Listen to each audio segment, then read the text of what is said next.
Right, so we're back again in the garage. I know I said last time I'll do these videos regular, but me being me, I forgot, and I've done loads of stuff to the bike and not bothered filming it.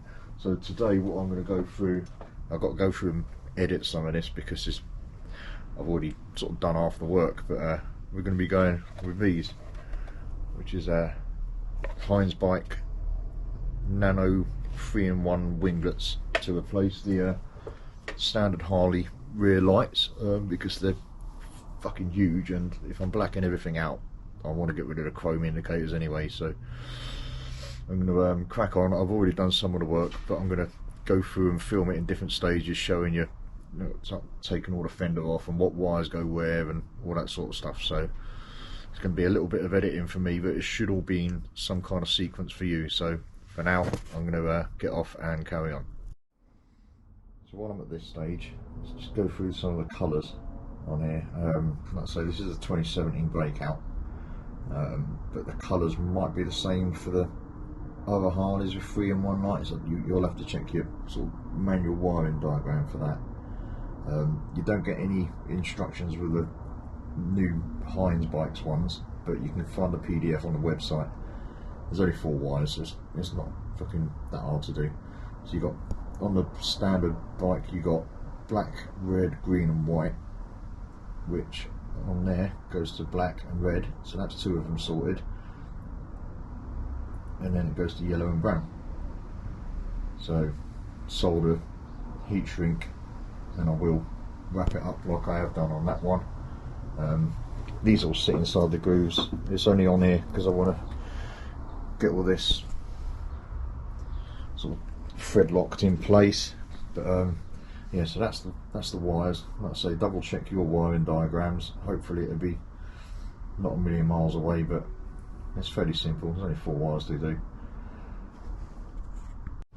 So just another little update underneath the rear fender. I don't know if you can even see. No, you can't even see under there. It's pitch black, and because I've got the 260, there's no way you're going to be able to get under. There's bolts under the rear fender, so the best way to do it, undo these bolts at the side, then ones, get them all unbolted, and then literally just take the whole thing off.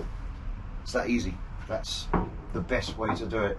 Well, best way I reckon to do it. It's without taking the back wheel off, you're not gonna be able to get underneath to sort of torque everything up properly. But the struts are now properly connected to the fender. It's all Loctited as well, or thread locked. Everything's torqued up to spec. So on with the next stage now, and get it all back together. Job done. Looks loads better than the standard ones. There you go. That's how tiny they are.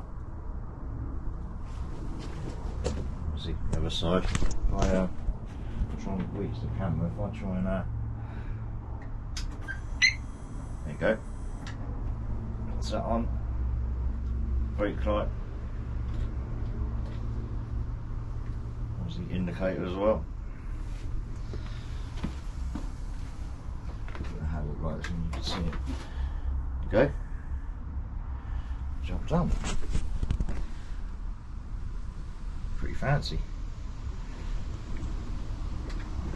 Now, when you consider the size of the standard one, you have to bear with me. I've got them all boxed up because they're going on eBay. But when you consider the size of the standard ones, I'll quickly unwrap this and hold it up next to it.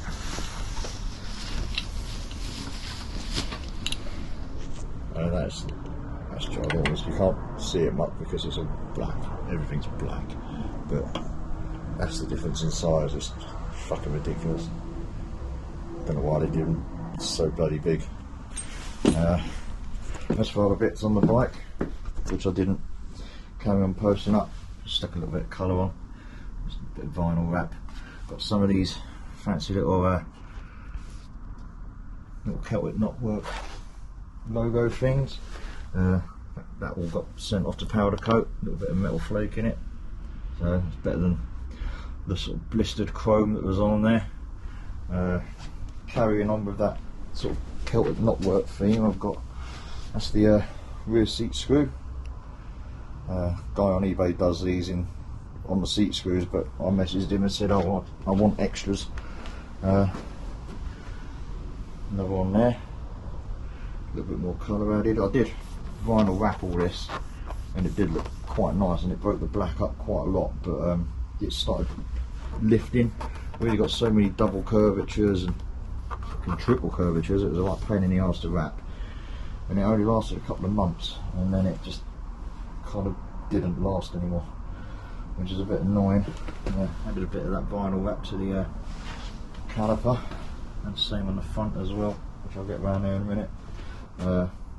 Bit more black, Harley flush fitting fuel cap. Made some fork tops up at work, some little covers. And on the end of the bars there was a hole in there, and you could see all the wiring and everything, so made some little bungs. They're sitting there with O-rings. Counterboard it at the front so I could put some more of those little inserts in, you see. So it's a little bit, another little detail done. A cheap Amazon headlight grille to get rid of the black there, which just sets it off a little bit better. Vinyl wrap the top of the forks, but I've got some Colt work fork covers coming.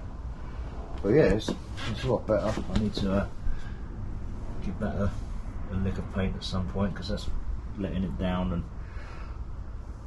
try and get rid of a little bit more chrome if I can. But yeah, that's sort of where we are at the moment. Because it's a 2017 one, some of you might know that the number plate bracket is mounted on the standard Harley indicators, which obviously I'm doing away with now. So I've got a nice little number plate bracket. It's from Boneyard Garage. They do loads of stuff like Sportsters and bits and pieces like that. So got a new very illegal little number plate made up.